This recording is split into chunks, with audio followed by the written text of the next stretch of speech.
metal arm? That is awesome, dude. You have the right to remain silent.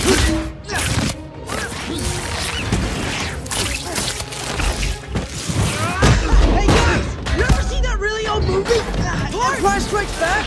Where they're on the snow planet? With the walking thingies! Spider Nut, gonna shoot my webs all over. That's right, we're gonna review Spider-Man Homecoming. That's that's from our last episode. We were talking about spider jizz on the walls and stuff, so the maturity level.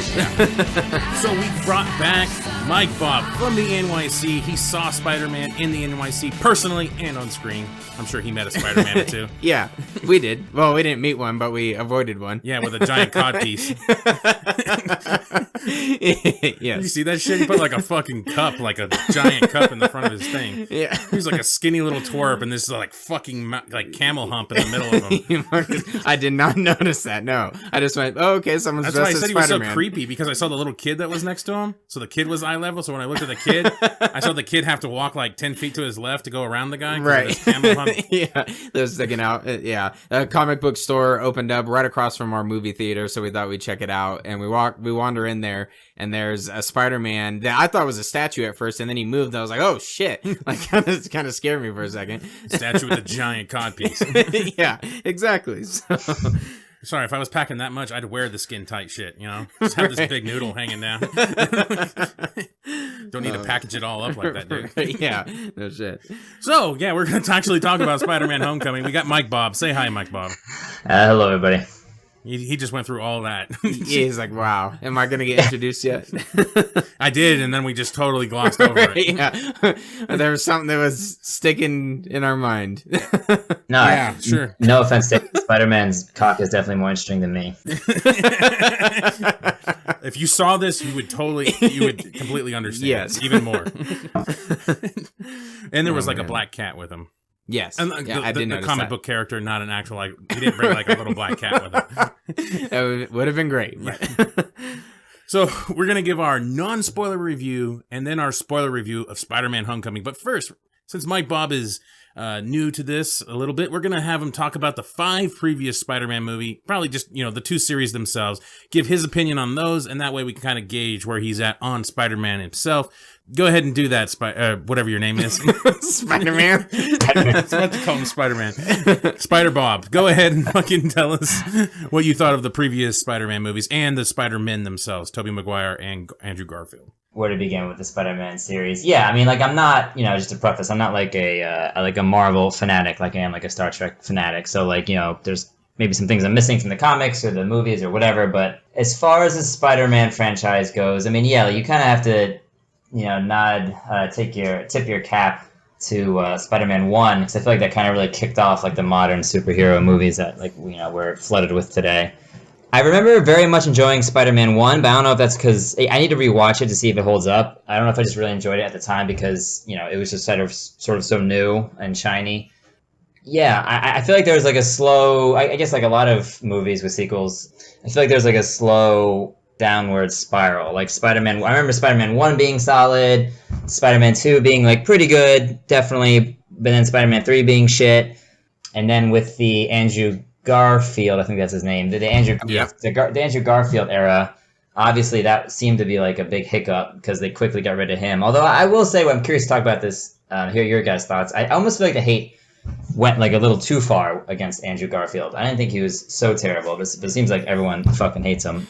Well, you should listen to our review. I actually prefer Andrew Garfield over Tobey Maguire. And then we had our friend Nick on and broke down the Tobey Maguire Spider-Man movies.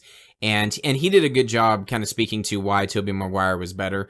There were just things for me that I enjoyed about Andrew Garfield. Matt fucking hated him. So I would agree with you a little bit more that I think the movies themselves not being as memorable, I think he kind of gets like looped into that. But to Matt, it wasn't Spider-Man at all. The thing with the Andrew Garfield version is that I just didn't like his portrayal of Peter Parker, really. I mean, I didn't mind his Spider-Man portrayal too much. I thought he did good. I really wish he would have punched something. That was my big hang-up with that. He just webbed the shit out of everything. But his Peter Parker super stalker, like we talked about this, hell, it's in our intro now. Like, he just, the way he talked to Gwen Stacy and his stuttering and all that bullshit is like, dude, he was gonna kill her. She wasn't, she might have died by the Green Goblin or whatever, or Hobgoblin, whatever version he was. But he was going to end up wearing her skin by the end of that series. That's what I came down to. So that's how I felt about the Andrew Garfield one. He was a jackass. No, that's fair. Now I think about it. Yeah, no, you're right. No, yeah. Oh, yeah. Yeah, I actually do see that. Because Peter Parker, again, I'm not like a Spider-Man expert, but like I think Peter Parker is supposed to be more eager and, just like an eager kid versus like a stumbling, stuttering kind of like shy person, which is I feel like that's what Andrew Garfield was doing in front of like Gwen Stacy. No, he was eager, all right. He was eager to fuck. That's why he was stuttering like a dumbass. Well, wait until Tom Holland becomes a senior in high school as opposed to a freshman or whatever, sophomore. Yeah, sophomore. Then, well, he's still a little immature, but just wait. If he gets to the Andrew Garfield age, then yeah, he'll be DTF all the way. Well, that's actually a good segue into what I want to say about Tom Holland, like ultimately comparing the three Spider-Mans. I actually, with this Spider-Man movie, Spider-Man Homecoming, I thought they fucking nailed it out of the park with Tom Holland. I think Tom Holland is a fantastic Spider-Man, mainly because, Spider-Man, at least in the beginning, like, he's a fucking kid. He's 15 or 14. I think in the movie he said he was 14. He's like 14 or 15. 15. 15. 15. Like, I mean, that's a kid, man. I mean, like, when I was 15, like, yeah, I thought I was an adult and, like, I thought I was hot shit. But, like, today, as, like, a 33-year-old man, I look at a 15-year-old and I see, like, a fucking kid that I think it's crazy that kids can drive cars that age. It's like, he's a kid. Whereas, like, Andrew Garfield, I'm pretty sure he was, like, in his... he was in his late 20s when he was casted, and he looked like he was in his late 20s. Yeah. And Tobey Maguire, I mean, he looked like he was 45 by the time he was fucking. So it was like, Andrew Garfield and Tobey Maguire were like adults, whereas Peter Parker's supposed to be like a kid and therefore make maybe like kiddish mistakes. And I think they did a great job casting Tom Holland in that light. And I think Tom Holland did a great job, being an anxious kid with perhaps like not the best judgment. Right. No, I do completely agree with that. They actually got a young adult to play a young adult, like a young kid. Yeah. That actually makes a lot of sense, and it actually fit the platform really, really well. And even some of the people around him, even though we do have some negatives about that, I thought the environment around him felt young. It didn't feel like fucking Saved by the Bell, where it felt like it was like 40-year-olds and shit playing high school kids, or even the Tobey Maguire one, where it was like you could tell these people like they're drinking beer before they go into the middle school. and then they're supposed to be playing high school seniors or whatever, graduates, I guess. He's probably already had his first what is that, finger in the ass check, because they're so fucking old. I don't know. You're supposed to be 40 and get your, what is that shit? Oh, your prostate exam. Yeah. Tobey Maguire. Yeah. Just before he goes to play a high school kid. Finger in the ass check. I like that a little bit better. All right. Well, we know where Shane rolls, so let's also talk about some of our theater experiences, because when we have Mike Bob on, it's always a fun experience. Sometimes. Mike Bob told us his story when he went and saw Rogue One, which was fantastic. Yep. Had me rolling laughing how that one went down. I think he learned his lesson from that because he's had better experiences since then. But we have our theater experiences as well. But we'll let Mike Bob tell his little theater experience first. Yeah, I actually had a fantastic theater experience this time. I saw it at I guess this is a free plug for them, at the Alamo Draft House. I don't know if you've heard of this. It is a chain. I think they're out of Texas. It's like a style. Soccer. It's a style of movie theater where you can like order dinner while you're watching the show. Yeah, like you sit at. That's awesome. Yeah, you sit like at a table, and it's like a fully reclining like leather chair where you can like be fully reclined, ordering food, eating dinner. I had great seats, and I was sitting next to a woman who was like totally nerded out, wearing like an Iron Man shirt, whatever, and she was just like reacting to like everything that was happening in the movie, but like not in an annoying way, like in a very charming way that like kind of got me into the movie a little bit more. Okay. So like it made the experience like really enjoyable, like kind of like I was like feeding off her energy of how much she was into it, because I tend to be like a cynical asshole, so like it was nice being around someone. Well, that's why we have you on. Yeah, that's what I figured. I figured that's why you guys come in. Just shit all over all the plots. But she was like enjoying it. She was like, there was moments I won't bring up right now because it'll be a spoiler, but where she was reacting in certain moments, and I was like, it made me enjoy the moments more. So I actually had a pleasant experience, and I do recommend if you ever have a chance to go see a movie in like an Alamo movie theater. There's only like a couple in the U.S. I highly recommend it. Oh, how are the ticket prices? Are they like comparable, or are they hiked up quite a bit because of the experience? Pretty comparable for NY. I mean, for New York City, obviously New York City is crazy expensive. I think a ticket was $15. That's actually not too bad. I really thought you were going to say 20. Yeah. Now, it still ends up being an expensive experience, though, because, the food's expensive. So it's like, you're still probably going to drop like 30 or 40 after like food and a beer. But I don't know, man. It's a really cool experience. It's kind of funny what you were talking about with that woman's positivity or how she was acting kind of made the movie better for you. Because we actually kind of had that happen to us with the Power Rangers movie. Yes. Because there was some people that just the way they reacted to certain moments was just so funny. Yep. And Baywatch, actually. And yeah, I think Baywatch, both times we just had like a crowd that just really got into it. In instance with the Power Rangers one, we had a guy that just laughed at the most inappropriate times. Yes, it's fantastic. And it made it so funny. Like when these kids supposedly get murdered in this minivan. Right when the ambient music goes away. Yeah, who cares? If you haven't seen Power Rangers by now, you're not going to watch it. Yeah. But when those kids get murdered in the minivan and there's like no noise and he just starts just starts busting up laughing. And then we start laughing really hard at him. And we can't stop giggling for fucking like a solid 10 minutes because of the way he reacted. Yeah, and it was great. And then there was the people that were stoned in front that were just laughing at every stupid thing, which kind of made us smile and stuff. I get that moment you're talking about when you have that crowd that just kind of brings in some of that enthusiasm. Yeah, helps. Yeah, it definitely upped the score in Power Rangers for me. yeah, the crowd itself, for sure. So we had something. Oh wait, fun fact, real quick. Let me stop you. Baywatch was filmed in my hometown. So there you go. Oh, really? Okay. And you're from Florida originally? Yeah. Okay. Nice. All right, moving on.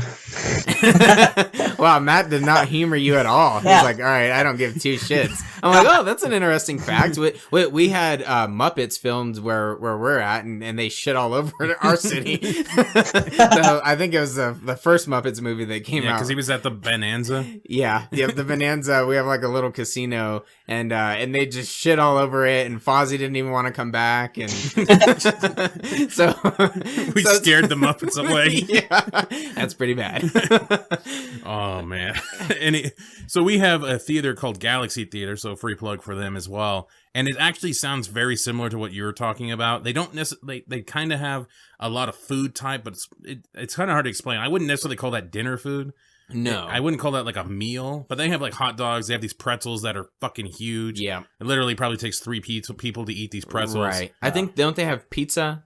Slice of pizza? No. I've never had. Oh, okay. I don't know. I don't think so. Yeah, I just know you can really get like gourmet hot dogs. Right. Yeah, and they have beer. And they have beer, wine, and all that stuff. Same kind of chairs that you were talking about, the reclining chairs, and they have like a little table, not a little table, but like a little swing arm table, whatever. Yeah, yeah. It's kind of like a TV stand. Table. It's like a TV stand, you know? Right? Yeah, a little TV tray. Yeah, thing that you could swing over and you can eat off of that and stuff. So we kind of have something similar, and that's what we usually go to.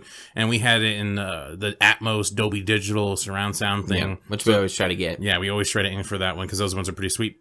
So we sit down and we got really good seats for this one. We got right in the middle, right up front, really good. And just as the previews are starting, and it's not even funny stuff. Like it just, I don't even remember what the previews were. Well, we had some pretty depressing previews. Yeah. First but this woman next to me just starts already laughing at the dumbest previews. Yeah. And Matt leans over to me and he goes, I can't imagine if she's laughing this hard at the previews, how the fucking movie's going to be. Already irritated. Like, are you shitting me? And she just had this hyena type laugh. It was just obnoxious as shit. I felt it was half for show. Yeah. Especially once we get into the talking about the post-credit scene. Like how much she was laughing, I was like, "There's no fucking way. There's no way that you'd be laughing that fucking right." hard. But we'll talk about that when we get to that point. But we had that's another thing. We had the most depressing like previews I think I've ever seen in the beginning before supposedly a fun kid movie type home superhero movie. I don't know what they had before your movie. We had this one where this young child has facial reconstruction surgery. Yeah. And it's basically like all these kids are just tearing him down, and then eventually the movie's going to get happy again. People are going to accept him. You can already see how that movie's going to go down, but it's like a feel-good movie. But it is like depressing as shit. Right. It was like, wow. Thank you. Right before I'm here excited to see Spider-Man, and you rather show me a kid that looks like he went through a lawnmower, and that's how it shows it. And like, well, at least the very last line in whatever that movie was, the very last line in the trailer, one of his friends is like, "You should get plastic surgery." He's like, "Dude, this is after plastic surgery. It takes a lot to look this good." Yeah, I guess they did try to end it off with that, but I was already like in depressed mode. Right, like, you're like, holy hell, yeah. They kick you down right before Spider-Man. Yeah, I was like, wow, great choice, choice. But this is kind of not even really a spoiler, but literally the movie starts off with a film by Peter Parker. That's what it says across the screen. That's all it says. This bitch started laughing right off the bat. Right. Like, right off the bat, went into hyena mode. Mufasa. Ooh. Do it again. Mufasa. Mufasa. Mufasa. Mufasa. Ooh, it tingles me. I'm surrounded by idiots. And I'm like, what the fuck is funny about that? I think I may have said that to you. I leaned over and I was like, what the fuck is funny about that? I'm like, I don't understand why she's laughing at that already. Anyway, that's our story. And yes, it was very annoying. And then we had another dude that was in front. Like, he was bellowing too. And I'm like, okay, dude, there's things that are funny, but you are just fucking sounding like an idiot for no reason. Right. It was kind of different. Like Doctor Strange, we felt like we looked like idiots because most of the theater was laughing. Yeah. And this one, we just had a couple people who were laughing harder and louder than everyone else who was chuckling. Yeah. And so it was definitely weird experience. I don't think it took away from the movie, but sometimes you're like, motherfucker. I had the hyena next to me. She was getting annoying. Right. I almost wanted to switch chairs. Like, I don't know how that would really help me in the end, but right. But I was like, if I can just get switched or go to the front, I don't. Yeah. Anyway, we're going to get into our non-spoiler review now of Spider-Man. So go ahead, Mike Bob, as the guest, give us your non-spoiler review. Non-spoiler review is I thought it was great. I thoroughly enjoyed it. Again, I haven't seen Spider-Man 1 and 2, which I think are also known as like one of the better ones. I haven't seen them in a while, so I don't know which ones I like better, Spider-Man 1 or 2 or this Spider-Man Homecoming, but I think Spider-Man Homecoming, definitely one of the better Spider-Mans. They did a great job casting Tom Holland. As we spoke to, they did a great job of just making this like have like a high school setting feel. Like you really had that feeling that you were dealing with a teenager in a teenager's world, which I felt like was like key to really, being in the world of Spider-Man. So I really enjoyed the movie. So we kind of did a thing on our Instagram, and I think Shane did the summary of it, and I thought it keyed it up real well for us, really. Some of the Tom Holland and Michael Keaton's casting, I thought were solid. Yeah. Great Spider-Man, and easily Michael Keaton's probably one of the best villains the MCU has had in a long time. Yes. I mean, maybe since Loki. I mean, right. Since the Avengers, he's easily their best villain. Mm-hmm. It's amazing that, like, the Vulture, who would have fucking guessed out of all the Spider-Man villains that there are, the whole rogues gallery of the Spider-Man villains, hell, some of the villains in the MCU themselves, the fact that Vulture is probably the best, is a standout, is the best one that they've had is crazy to me. I would have never guessed that in the end. This isn't spoilers, but they do a pretty good job kind of setting up possible future movies, and I thought possible villains in the future. Yeah, possible villains, and those look to be very intriguing as well. Yeah. So it adds to the excitement, especially with the performance of Michael Keaton in this. And one of the other things I wanted to personally add was I actually really like the fact that we didn't get an origin story. Mm-hmm. We just got introduced. We've seen Spider-Man get bit by a goddamn spider so many times. It's just like seeing Batman's parents get shot 500 times now. Yeah. This time we got in slow motion in Batman vs. I was going to say, it was different. Yeah, it was slow motion. Yeah. I was really glad not to have to see that again. Mm-hmm. We got introduced to this Spider-Man in Civil War, and then boom, just head on right away. And I thought we got a little bit more action out of this one, in this one particularly, with him doing Spider-Man things, because they didn't have to tell a story. Right. Like in the beginning, we already got Spider-Man. Right. So I thought that helped the flow of the movie and didn't make it feel too boring at certain points. Yeah, I thought it worked well, and it was a good flow. So the fact that there was no origin in this one really helped it out a lot. Yes. A lot. Yeah. Anything to add? No, you can read it on Instagram page. I don't know, kind of like what you touched on. There was, some of the acting, Tom Holland, Michael Keaton standouts. Some of the negatives I had, CGI was a little choppy at certain points. We had talked about the green screen. The green screen. The stuff you see in the trailer is almost like what they showed in this movie. Yeah. And you think that by the close. Trailer, they polish things up a little bit. Yeah. But there's certain parts where it's like, there's one part in the trailer I remember seeing, and I was like, wow, that is terrible green screen. They didn't fix that right, at all. in the movie. There is one thing that they fixed, and this isn't a spoiler because it is in the trailer, but the bank scene looked better in the movie. Yeah. But then there's other parts that didn't look so good, and I have more feedback on that as well. But that was just kind of one of the things. Didn't really affect the movie too much, but right. But it was shocking noticeable. that they kind of left it like that. Right. Yeah. I was very surprised that they left it like that. Yeah, exactly. The supporting cast for me was a miss. A lot of them. Yeah. Same here. Again, not. We'll get into the spoiler talk. But to me, I didn't really care for the supporting cast too much, and at points they were actually kind of annoying. But the action was awesome. I do, just to kind of touch on the high school setting a little bit. I'm up in the air on it, but I thought you talked on it really well, Mike Bob, as far as where Spider-Man is at this point in his life, and it being Tom Holland. I felt that Tom Holland did a really good job, and it's probably because it's his fucking age, but like you said earlier, is that he makes decisions as a 15-year-old would. You think you're an adult, you think you know everything, and he makes decisions like that in this movie, and I felt it added to it. So they did a really good job, with the script on that part. So yep. Yeah, I pretty much echo kind of what you said there. The supporting cast, some of the characters I did not like.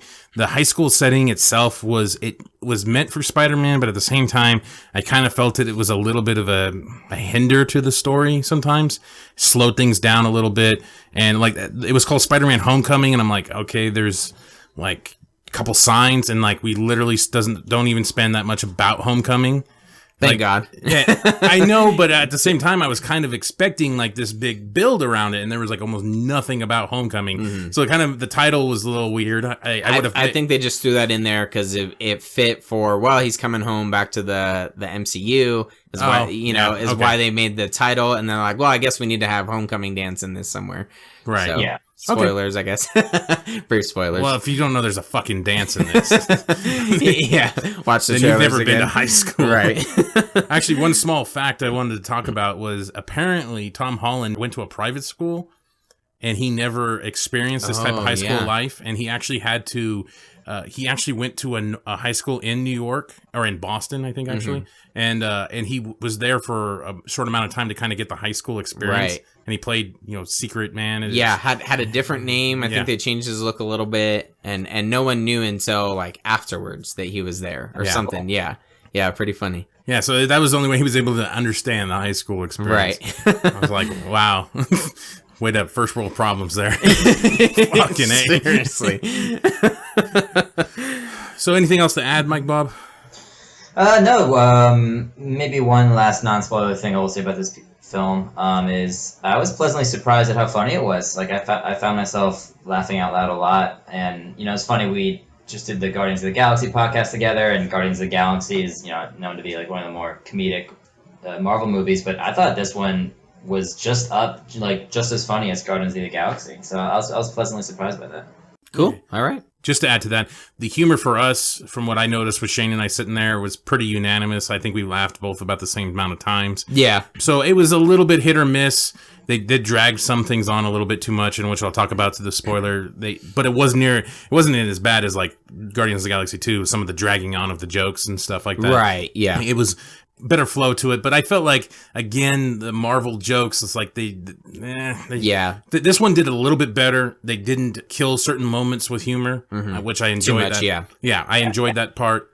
But there is a couple parts where they do keep going and going and going and going. Right. And I'm like, okay, all right, we get it. Move on, yeah. Yeah, high school kids are not that witty, all right? Come on, chop, chop, chop up. They're going to be drooling and shit. They're not going to be able to pull some of this shit off. So, fair enough.